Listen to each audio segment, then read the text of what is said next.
بسم الله الرحمن الرحيم.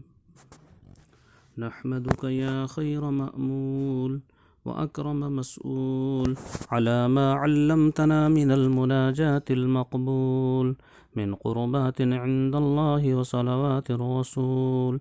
فصل عليه ما اختلف الدبور والقبول، وانشعبت الفروع من الأصول. ثم نسألك بما سنقول، ومنا السؤال ومنك القبول. بسم الله الرحمن الرحيم. اللهم حصن فرجي ويسر لي أمري. اللهم إني أسألك تمام الوضوء وتمام الصلاة وتمام رضوانك وتمام مغفرتك. اللهم أعطني كتابي بيميني. اللهم غشني برحمتك وجنبني عذابك. اللهم ثبت قدمي يوم تزل فيه الأقدام. اللهم اجعلنا مفلحين. اللهم افتح أقفال قلوبنا بذكرك، وأتمم علينا نعمتك، واسبغ علينا من فضلك، واجعلنا من عبادك الصالحين. اللهم آتني أفضل ما تؤتي عبادك الصالحين. اللهم أحيني مسلما وأمتني مسلما. اللهم عذب الكفرة وألق في قلوبهم الرعب، وخالف بين كلمتهم، وأنزل عليهم رجزك وعذابك. اللهم عذب الكفرة أهل الكتاب والمشركين الذين يجحدون آياتك ويكذبون رسلك ويصدون عن سبيلك ويتعدون حدودك ويدعون معك إلها آخر لا إله إلا أنت، تباركت وتعاليت عما يقول الظالمون علوا كبيرا. اللهم اغفر لي وللمؤمنين والمؤمنات والمسلمين والمسلمات، وأصلحهم وأصلح ذات بينهم، وألف بين قلوبهم، واجعل في قلوبهم الإيمان والحكمة، وثبتهم على ملة رسولك، وأوزعهم أن يشكروا نعمتك التي أنعمت عليهم، وأن يوفوا بعهدك الذي عاهدتهم عليه، وانصرهم على عدوك وعدوهم إله الحق.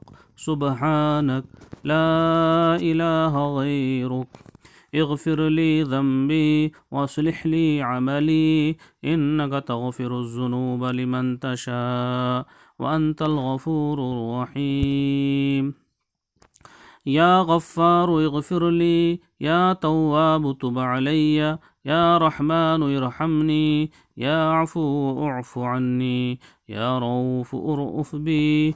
يا رب أوزعني أن أشكر نعمتك التي أنعمت علي، وتوفقني حسن عبادتك. يا رب أسألك من الخير كله. يا رب افتح لي بخير واختم لي بخير، وقني السيئات. من تق السيئات يومئذ فقد رحمته، وذلك هو الفوز العظيم. اللهم لك الحمد كله، ولك الشكر كله، ولك الملك كله، ولك الخلق كله، بيدك الخير كله، وإليك يرجع الأمر كله.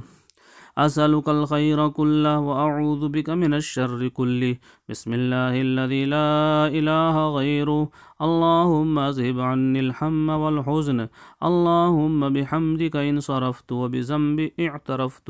اللهم إلهي وإله إبراهيم وإسحاق ويعقوب وإله جبرائيل وميكائيل وإسرافيل، أسألك أن تستجيب دعوتي فأنا مضطر، وتعصمني في ديني فإني مبتلى، وتنالني برحمتك فإني مذنب، وتنفي عني الفقر فإني متمسكن.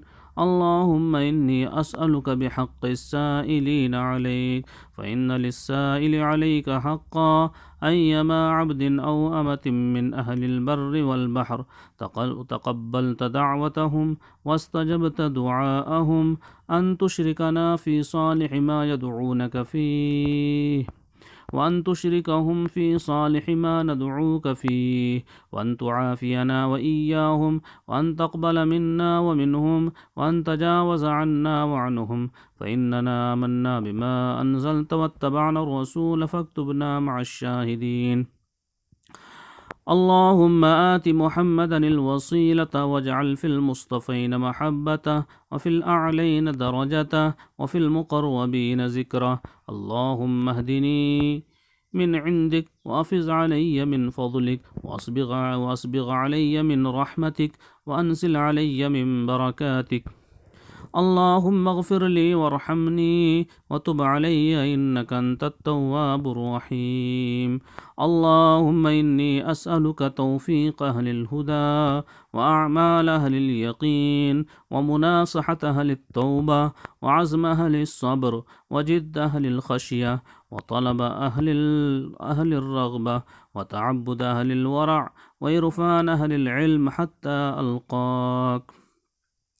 اللهم إني أسألك مخافة تحجرني عن معاصيك، حتى أعمل بطاعتك عملا أستحق به رضاك، وحتى أناصحك بالتوبة خوفا منك، وحتى أخلص لك النصيحة حياء منك، وحتى أتوكل عليك في الأمور كلها، وحسن ظن بك سبحان خالق النور.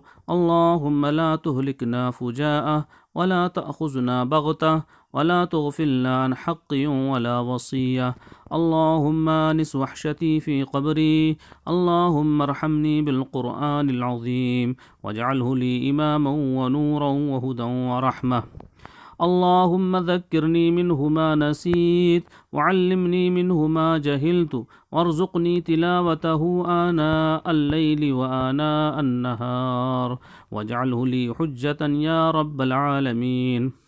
اللهم أنا عبدك وابن عبدك وابن أمتك، ناصيتي بيدك، أتقلب في قبضتك، وأصدق بلقائك، وأؤمن بوعدك. أمرتني فعصيت، ونهيتني فأتيت. هذا مكان العائذ بك من النار. لا إله إلا أنت سبحانك ظلمت نفسي فاغفر لي، إنه لا يغفر الذنوب إلا أنت. اللهم لك الحمد وإليك المشتكى وبك المستغاث، وأنت المستعان، ولا حول ولا قوة إلا بالله. اللهم إني أعوذ برضاك من سخطك، وبمعافاتك من عقوبتك، وأعوذ بك منك لا أحصي ثناء عليك أنت كما أثنيت على نفسك. اللهم إنا نعوذ بك من أن نزل أو نزل أو نضل أو نظلم أو يظلم علي، أو نجهل أو يجهل علينا، أو أضل أو أضل. أعوذ بنور وجهك الكريم الذي أضاءت له السماوات وأشرقت له الظلمات، وصلح عليه أمر الدنيا والآخرة، أن تحل علي غضبك وتنزل علي سخطك، ولك العتبى حتى ترضى. ولا حول ولا قوة إلا بك. اللهم واقية كواقية الوليد. اللهم إني أعوذ بك من شر